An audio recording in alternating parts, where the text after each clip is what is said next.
Morning, folks. How are you doing? Welcome back to Football Digest Daily. My name is Nyash. I hope you're having a good Thursday. Mine is good. Quite sunny, cloudy, not bad. So yesterday we had the big game between Kenya and Comoros. Of course, everyone was waiting for that game. I was looking forward to that game. And of course, the first half was terrible. As in, your game to Lianza, as in the worst way possible. Nika Arsenal versus Aston Villa. Yeah. We could not string two passes together. It just seemed off the pace. As in, tulikuwa tunakaa ni kama tuwajai train pamoja. It seemed like those guys met on Tuesday and then they were told on Wednesday, kesho mko na game mkwe rada. It was terrible. It was the worst performance I think I've seen from Harambee Stars. Terrible performance first half. Ilini affect. As a fan mwenye alikuwa na watch, ilini affect. It was terrible. And of course, Comoros got their first goal then. They were honestly the better team. I feel like they were able to play much better than we did in the first half. They could string a couple of passes together. They were more threatening. Every time they had the ball, we were always on the back foot. Yeah, they got paid for their efforts and they got the first goal in the 26th minute or something. You know, actually we started the game where there's this free header that we had, Brian Mandela, in the first minutes.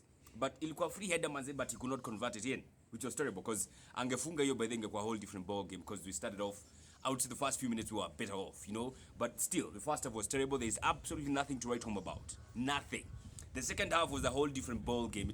Ilikuwa a game of two halves, to be honest. We were all over the place and we played really well. Good football, to be honest, walicheza. I cannot take anything away from that performance, but the second half was really good. If they had started off like that, tungekuwa mbali sana. The only thing that we failed to do is convert the few chances that we did create. Because, not the few, actually I felt like we created quite a couple of chances, but we could not convert them. So, yeah, that's something that's going to be a very undoing for us if we continue like that. I actually feel like if we play the way we did, atakawa walikuwa against 10 men, if you play the way we did the second half, when you go to Comoros, I think on Sunday, we can get something there. Because we have to honestly get something out of Comoros, because we cannot not get anything. Toka tumecheza games in na points tatu. Yo, that will not help us in any sort of way. So we have to go to Comoros and try and get something, at least a draw. Now we have 3 points from 3 games. We are third in the group, 2 points, 3 points now.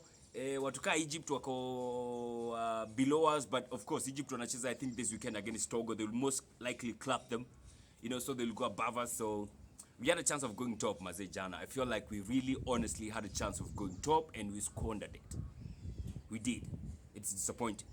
Yeah, but the second half was good. I would point out that some guys who had a fantastic performance. David Owino had a good game when he came on. Maybe he should be starting these games. Cliff Nyakea. Nyakea jana amenibamba. Amenifurahisha. He played really well.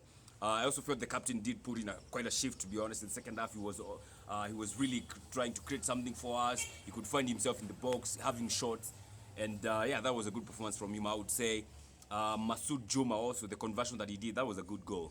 Half volley, we would call it. One touch ndani ya neti, and you know, it was good. The keeper of Comoros, Maze, huyo keeper Joe, jana alikuwa anataka kujifanya Manuel Neuer bana. Yo, the number of saves he did. Alikuwa anifurahishi bana. Alikuwa anani affect. So all in all, 1-1 draw. I'm sure someone like Ghost Mulee will not be feeling very happy about that. I'm betting he wanted to get a win in his first game back as a national team coach. But it is what it is. Now we have to go to Comoros and try and get something. Keeping in mind we have still guys like Togo to play against. We have guys like Egypt to play against and host here in Kenya. Because, yo, Egypt, tulitakuwa tulidraw kwao, but hapa Egypt tunajua tu Egypt. Ni tricks, maze. Saying wazi, one of the best teams in Africa. So we need to get points from likes of Comoros. And that's why we needed to win yesterday. We need to get points from likes of Togo. But I think those are teams you can get something out of them. So yeah, that's what it is. That's my lowdown on the game being played yesterday.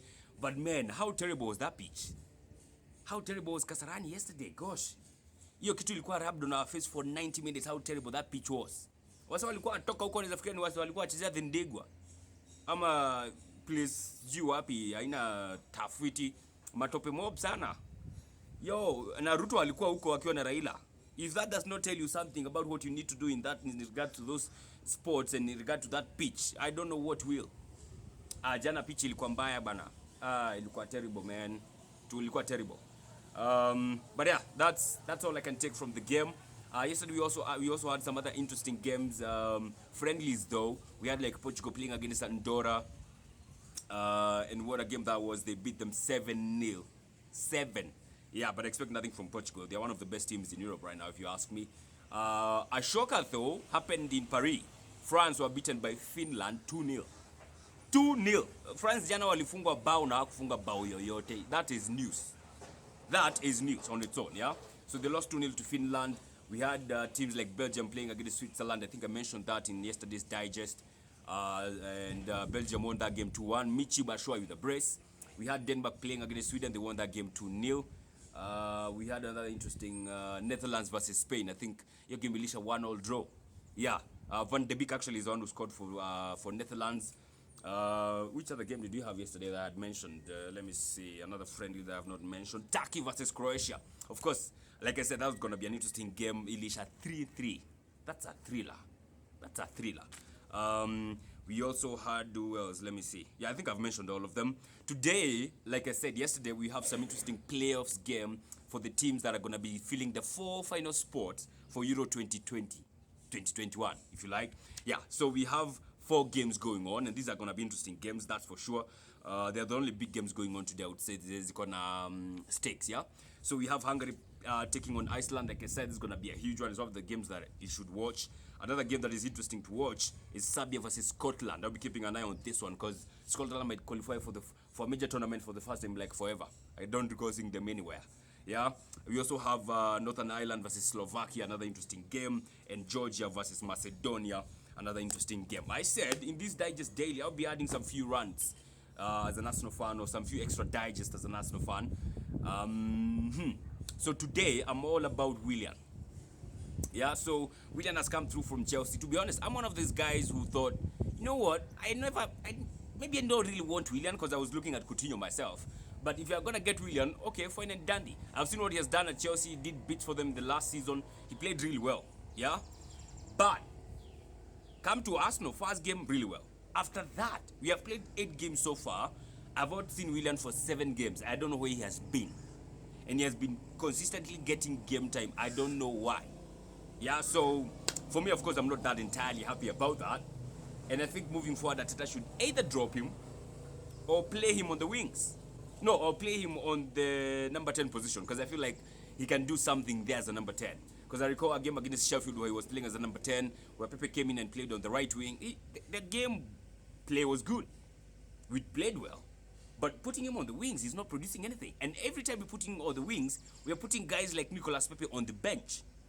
And Nicolas Pepe has, I think he's one of the highest top scorers for Arsenal this season. Highest scorers for Arsenal this season, of course. I think I can about we are not scoring goals this season. So, yeah, we need to see Pepe more. And he was quoted somewhere, I think, yesterday saying how he's a tad frustrated at Arsenal.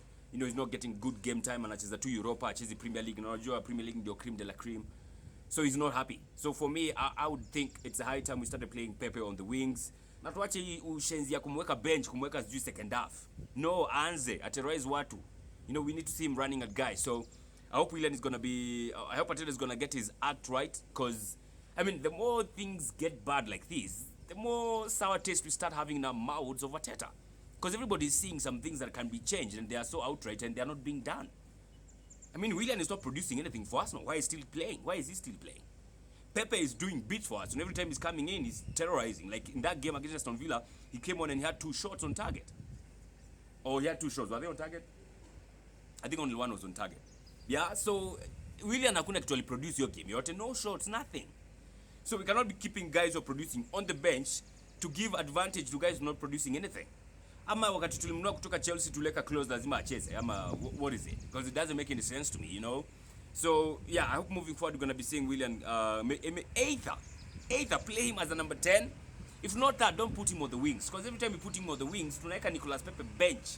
Now Pepe is a good guy. He's producing for us. We need guys who are producing goods for us right now. So yeah, acha tuone what will happen with as far as Willian goes and Nicolas Pepe, because hapo kunaleta tashwishwi na haitusaidii.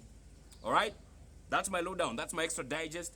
As far as Arsenal goes, tomorrow I'll be having something else to talk about. So yeah, let's wait for that.